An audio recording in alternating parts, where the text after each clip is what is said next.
will affect their health conditions in many ways.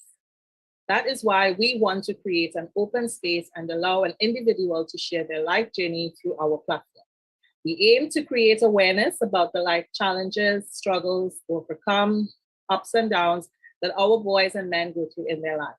There are no limitations with gender, age, nationality, or ethnic groups in sharing your life journey. All walks of life can participate. Our goal is to make a positive impact on someone's life through this program. Open Up is on Sundays at 10 a.m. Eastern Time. We bring an individual to each show and let them share their life experiences with you. Before I introduce our special guest today, I would like to go through our disclaimer. We would like to remind you that Voice of Men 360's mission is always delivered with good faith toward peaceful harmony. The views and opinions expressed in today's episodes are those of our speakers and do not represent Voice of Men 360. Our organization engages in discussion forums to offer inspiration and create awareness of the issues of men who wish to overcome their life challenges. We're not providing medical or therapeutic advice.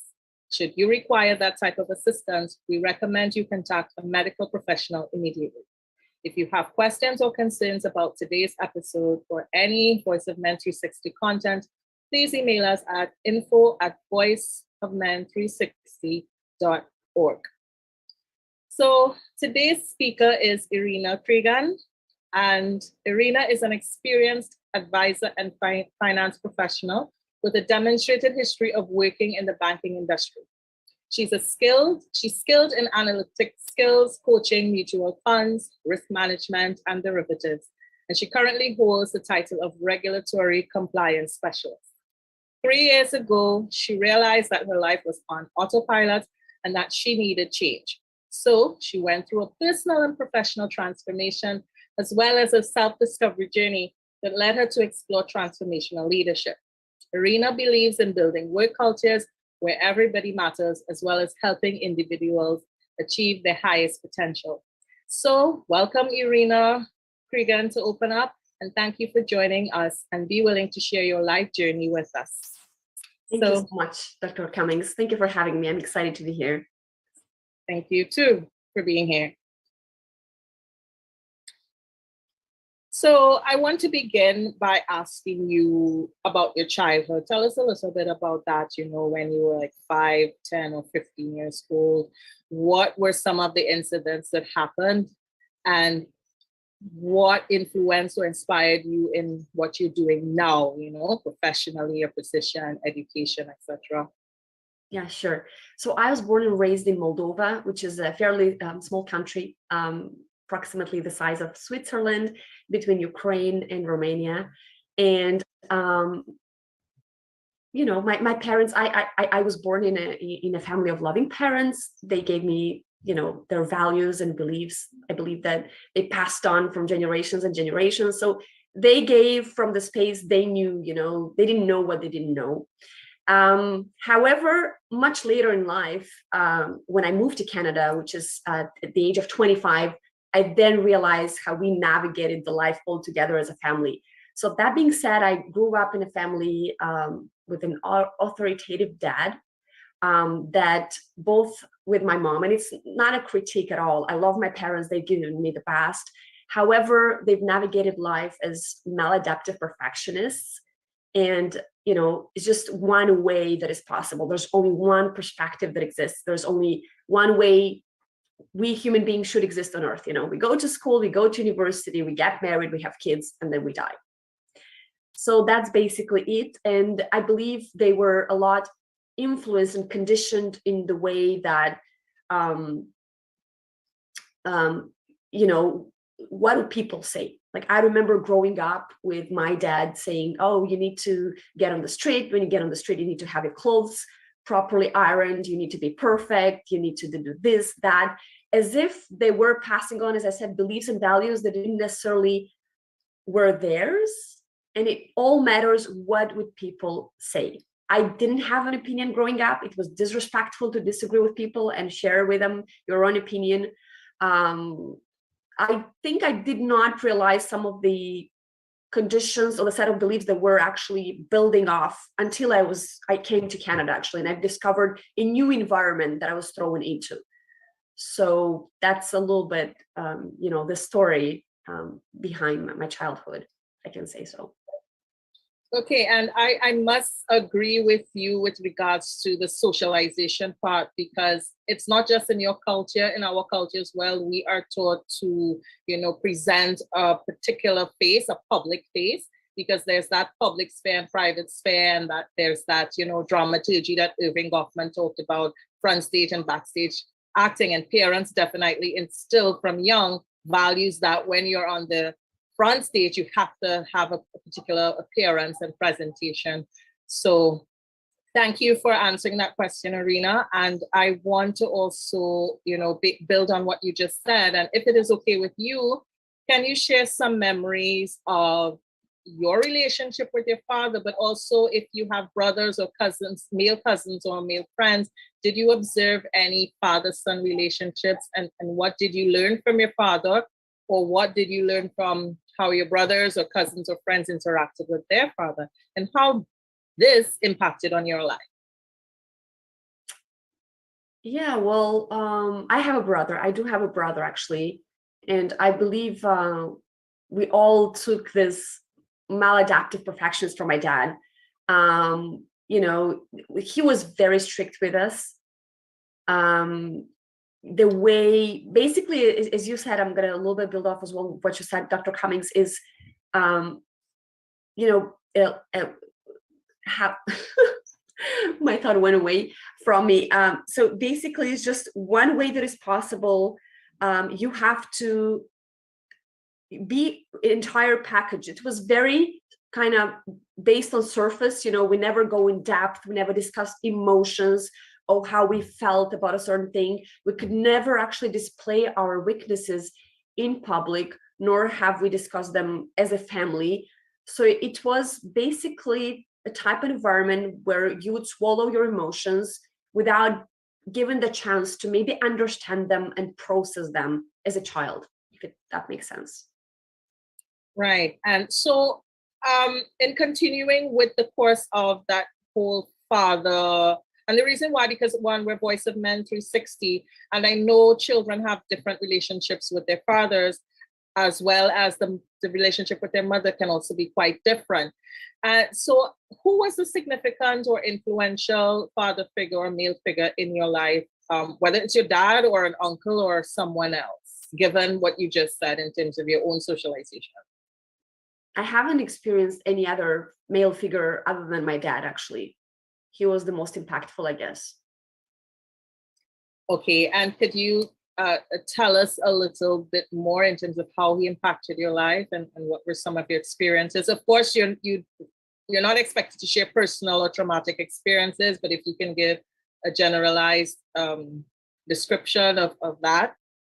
Yeah, well, first of all, I wouldn't call them traumatic experiences. Well, this is not about the experience that I've lived.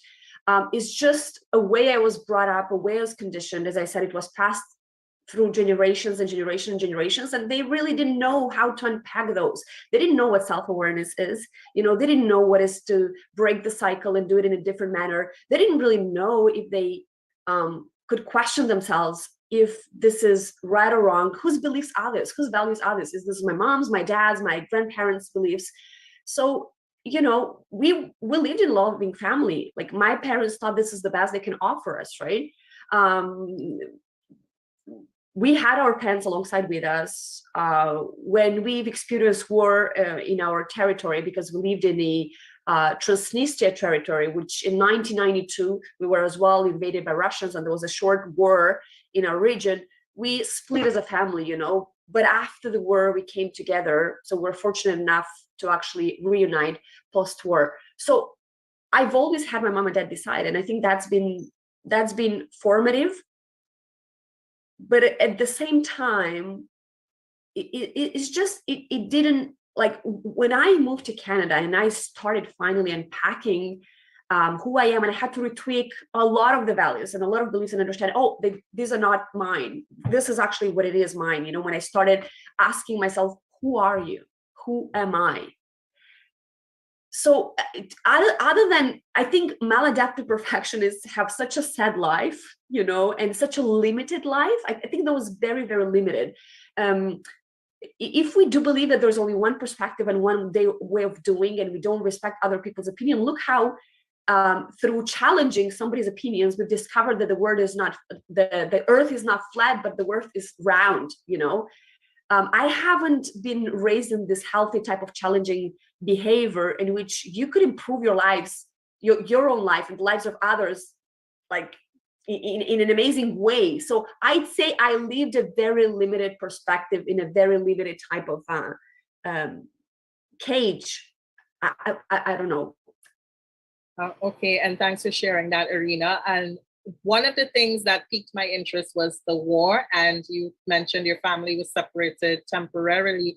So can you, explain or go into a little more detail into how did that separation, that temporary separation, and the war itself, in terms of, the impact war has on society and social displacement, family disruption, etc. Can you tell us a little more about how that impacted on you and your family?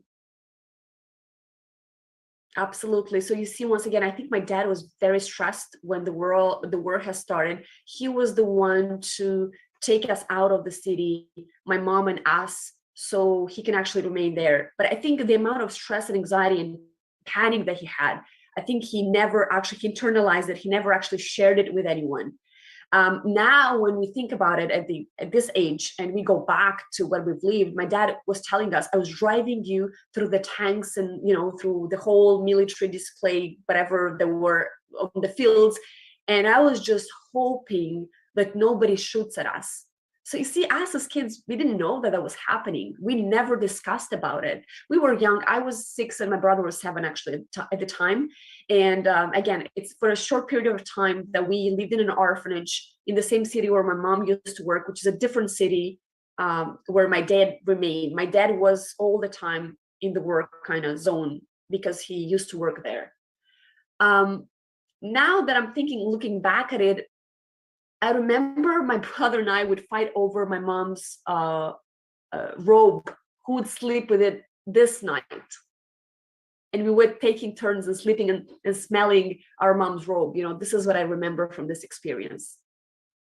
Okay, and thank you so much for opening up about that. And there's something you said about your father being stressed, but he never displayed or expressed how he was feeling. And part of Voice of Men's 360 is providing a space, particularly where men and boys are concerned. And based on what you said so far, it seems that in your culture, in many cultures around the world, men and boys are not given that space or encouragement to really express how they feel. So it's possible that in that whole maladaptive process that you keep talking about and the lack of emotion, your father as a male was not given the space to say the war has me stressed, being separated from my family has me stressed, or whatever else is, on my plate at that time. I don't know how to express it because there's no space or support for me to express it as a male. So that's one of the things. And I'm sure when you came to Canada, and because you mentioned it a while ago, your worldview, you will open up to a different perspective, a different worldview. And how, can you tell us if any changes you observed in how men and boys are given the space and the support in Canada as opposed to Moldova, taking your own family experiences in mind? Yeah, absolutely. Well, it's different. I think things are much better off here, but still there's a lot of work to be done. I do sometimes feel like the narrative is a little bit better. It's improved, or it seems to be improved in Canada, but it's never enough. This conversation needs to still keep going. I feel like a lot of men do still feel trapped, do feel like they're in a trap, and they cannot express their emotions. We do see it here in North America as well a lot, and that's unfortunate. However, maybe because we'll hear people, let's say, we say the hedonistic quest, right? People live more for their pleasure rather than just, in my dad experienced the communist era, right? It's even the worst what you can live. So we live in a democratic society here. Everybody does pretty much what they want. They can express their opinions, their views on life, and they get to be respected and accepted here. So I'm not sure. I think it's such an individual matter, and I believe some men still experience the lack of possibility to express how they feel. And I think this conversation needs to keep on going, and we need to raise more and more awareness. I feel like we're not where we're supposed to be, even in North America. Okay, thank you for answering that. And you mentioned communism, and we know communism, the system, is different to democracy or even socialism. And one of the things that I'm interested in asking you is, how did you and your family make that transition from living under communist era and now going to a country where they are democratic society? That's an excellent question. I was the only one to immigrate, actually. My parents actually are over there. Okay. I was the only one to immigrate here, yeah. So I was the only one who probably started in our family, in our large family, to do this type of work. Question, who am I? Try to understand at the core, what are my foundations? What are my values and beliefs? My parents haven't experienced that, but I think seeing me grow and evolve differently, I think today, for instance, I can hear my parents say, I love you, which I never heard them say back when we were kids. So I think they've evolved somehow with me, seeing the way I've grown. But I was the only one who experienced the cultural shock by moving here. And eventually all of my fears and complexes resurfaced, and they needed to be addressed. So this is how I started, let's say, my transformational journey, and getting that, I guess, self-awareness. Okay. And you mentioned that now you're able to hear your parents say, I love you. And how do you communicate with them now that you having the Canadian experience, they're still back home? How is that relationship? I think it's a very good relationship. We tried to meet a couple of times. Once, well, with the pandemic, we weren't able to see each other. So it's been now almost 2.5 years we haven't seen each other. But we do communicate, on social media. So we call each other on Viber, WhatsApp, Facebook. We share a lot. Sometimes my brother, and he's a business owner back home in Moldova, so I think they have less opportunities to spend time together than us. Like being on two different continents, we get to communicate a lot more. I think I see them a lot more open up, and I think share a lot more than they used to be before, because our conversation used to be very, very short at the time when we were kids. It's a very good relationship. I can't complain, but I realize as well that, they say you can't teach an old dog new tricks. Actually, you can, but it's way, way too difficult. The type of work that I'm doing now, and I'm in my 30s, late 30s, is a type of work we should be doing at 13 to actually work and influence the perception of your brain. So I see them as enrooted, trees, old trees, and I don't try to change them. But obviously, if there's something I can do to influence them through conversation and sharing, I think the impact is coming on naturally. Okay, and interesting. And I want to explore more about that in terms of, because I have some questions, particularly about your brother being male and some of the things you just said. But before I do that, I have some special announcements I want to make. And then do not forget to stay 5 minutes after, because we do appreciate your feedback. So do not log off when the conversation is over. So just quickly for our audiences, I would like to have some special announcements. Some activities that would be coming up. So on Saturday, November 5th, from 1 p.m. to 3 p.m. Eastern Time, there is storytime craft activities, Jay and Gizmo, at the Wolf Performance Hall, London Public Library, which is situated at 251 Dundas Street, London, Ontario. It is a free event. If you're interested in attending, please contact us at 437-889-8329, or you can email info@voiceofmen360.org. Also, the third global observance, a week long of celebration of International Men's Day from Sunday, November 13th to Sunday, November 19th. Every day we will be having 2 hours of a virtual event. It will be through Zoom, so please register to join. We are looking for speakers from all walks of life. We also want to recognize men who have been contributing to their families, communities, organizations, and to society. Please nominate them and let us know. Again, you can contact us at 427-889-8329 or info@voiceofmen360.org. You can also find more details on our Facebook group and page under Voice of Men 360. So back to you, Irina. I mean, this is an interesting story because there are many migrants who come from all different countries fleeing war, fleeing rigid political regimes, etc. And they go to another country and then they have a new experience, a whole new perspective that they feed back to their families who have not emigrated with them, or even if their families come with them, everyone has to unlearn. You said something a while ago that you can't teach an old dog tricks, but you can. But of course, as adults, there's so much to unlearn when you've experienced childhood trauma, when you've experienced some type of significant shift in your life. You have to now unlearn a lot of values that you were subjected to during socialization, childhood socialization. And I want to ask you about your brother being male. And it seems like you have been close with your brother, given some of the things that you talked about. So how has he been able to relate to you as a male? Is he more expressive with his feelings? Have you been able to share some of your own perspectives and the things you've learned with him? How is that with your brother? Yeah. Well, not while we were kids. But right now, I think my brother is going through his own transformational journey. And he's been working a lot on his leadership skill set recently. He's obviously managing people as a business owner. And I think this is an important way he wants to impact and, change their lives, which is admirable. However, growing up as kids, I didn't have a different example than that of my father. And I believe in those parts of the world, and probably you'll resonate with that, Dr. Camille, is that you have to be tough, right? It's the tough facade, right?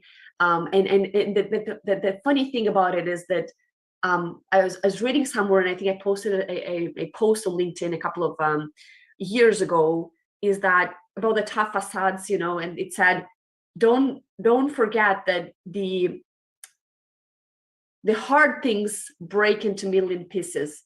Soft things, they don't break.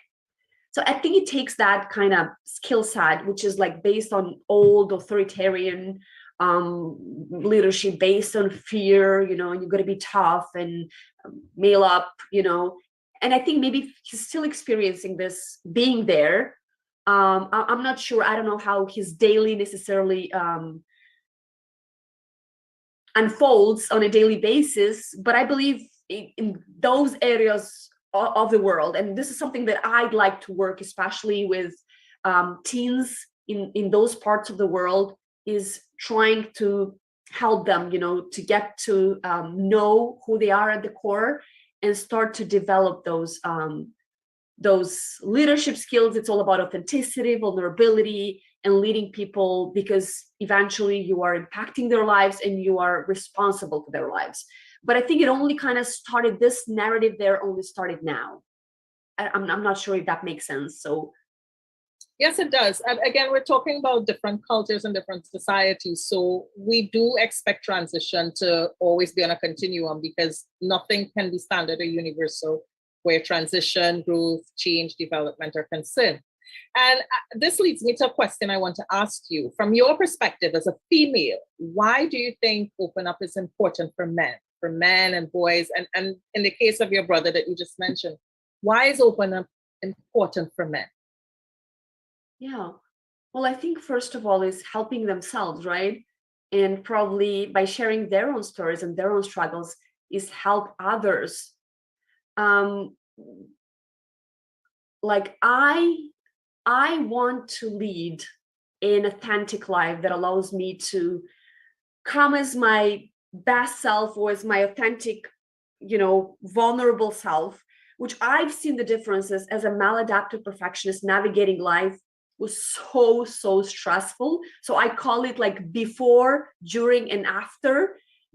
Try to superficially maintain an image that you are ideal, that nothing is happening, you don't have any struggles.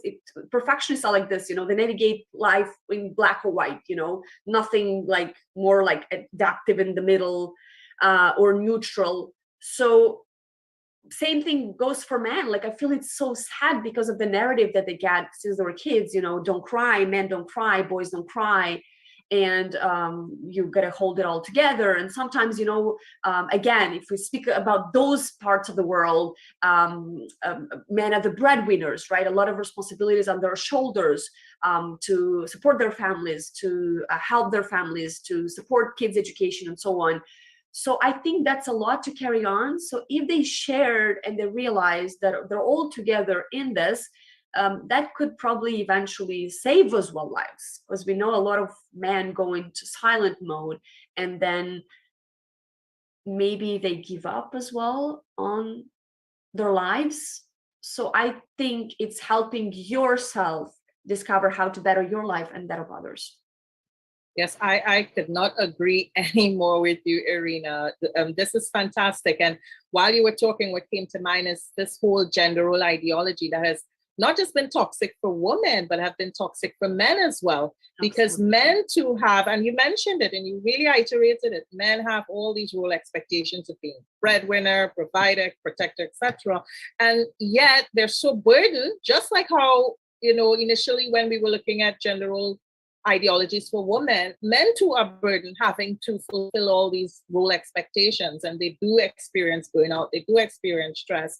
And this brings me to ask you, now that you're in Canada, have you interacted with other persons who, like yourself, came from maladaptive homes with maladaptive or authoritarian parents, whether they're immigrants or they're Canadians themselves? Have you interacted with such persons? Well, I realize it's some of my friends that moved to North America that actually were conditioned and lived in the same type of environments. Other than that, people from here, not necessarily. And fair enough, because again, it's different cultures. And would you say that who responds better or worse, or who's more impacted by authoritarian parenting or maladaptive parents, boys or girls, from your perspective? Oh, that's an interesting question, actually. I don't know. I don't know. Probably both. Because the thing is, boys are taught not to show emotion. So from my observation, when boys don't show emotion, they're perceived to be better adapted to these parenting styles, and they cope better with adverse childhood experiences. But this is not the case, as we know now, and as the research is showing us. It's just that they've been socialized not to show emotions. So it's not that they're not affected, but they're not going to complain. So they appear to be the more adaptive gender in the process. They appear, but I'm just wondering, Dr. Camille, if this doesn't lead to some sort of numbness, which is a little bit unhealthy as well from a psychological standpoint. Numbness in the sense of as a coping mechanism, yes, because the more that you're shut down and the more that you're not allowed to express yourself, it can go either way, but from my observation, some people just become numb, and it's not that they're not hurting, they just don't have an expression because they're not given the space to express themselves. So yes, numbness is quite an accurate word here. But I feel it's so unhealthy again. It's just such an unhealthy way of, again, living life and navigating through it. When everything, it does seem easy, I know, but when you get to action, it does seem a little bit complicated. But it's just, there is so much joy in this life and so much fulfillment that we can experience, is just focusing on something we can control, right? Right. And, we could go on and on about this topic because it's so interesting, but I know time is of essence here. And before I wrap up, I just want to remind the audience about the regular programming, right? So we do have a few live shows, and one which is Open Up, which is what people are viewing now, that is sharing a personal life journey. and that's a live talk show, which is on Sunday at 10 a.m. Eastern Time. We also have Vili, which is the Tamil version of the live talk show, which is on Sundays as well at 8 a.m. Eastern Time. We also have the monthly webinar, which is the first Saturday of every month at 10 a.m. Eastern Time. That's where we bring expertise and organizations and discuss a particular topic each time. We also have the monthly special show called The Unspoken Tears. That's every second Saturday of every month from 10 a.m. to 11 a.m. Eastern Time. The focus is on domestic violence against men, bullying, male sexual abuse, traumas, porn addictions, and human trafficking. We have the Authors Circle, and this is where we want to bring individuals who have been contributing to the well-being of men and boys through writing articles, media, etc., and recognize them and appreciate them. And this is third Saturday of every month from 11 a.m. to 12 p.m. Eastern Time. We also have our podcast, and all of our shows are available on 6 platforms, including iPhone, Google Play. And we have our monthly men's group meeting. This is only for men, by men. It's every 2 weeks on Tuesdays from 6 to 7:30 p.m. through Zoom. And the next one will be on Tuesday, October 4th. Of course, you're not allowed to record these sessions, so please join through Zoom. The link is available on our Facebook page and group. We also have Pastor Talking Sick, and this is an Indigenous peer-to-peer support group. There are no limitations with gender, age, nationality, or ethnic groups. All walks of life can participate in any of our shows. So if you want to be a guest on our show or willing to be part of our organization and help us directly or indirectly, please reach out to us. We would love to work with individuals, professionals, experts, community organizations, associations, corporations, government officials, and businesses. So remember, our phone number is 437-889-8329. Our email is info@voiceofmen360.org. You can visit the website at www.voiceofmen360.org, as well as our Facebook group page by the same name, Voice of Men 360. There are other social media platforms, Instagram, LinkedIn, Twitter, YouTube, and TikTok. So please subscribe to your YouTube channel, Voice of Men 360. We want to reach out to more people and help more, so please continue your support. And thank you. So having said that, Irina, it was really nice of you to come on and share your experiences and answer our questions and engage in discussion. We do hope that you connect with us more, and also you can continue to visit our pages, our social media platforms, and keep up with the work that we do. And any last words you want to add? Anything you want to let us know? Maybe just one last message, I invite humans, men, both men and women, to step up courageously, to take time to get to know who they are and multiply their voices so they can create the ripple in the world. Okay, and is there how can we reach you? How can the audience Oh yeah, reach I'm on you? LinkedIn. I'm on LinkedIn, actually. I'm on all social media platforms. Irina Crigan on Facebook, LinkedIn, and Instagram.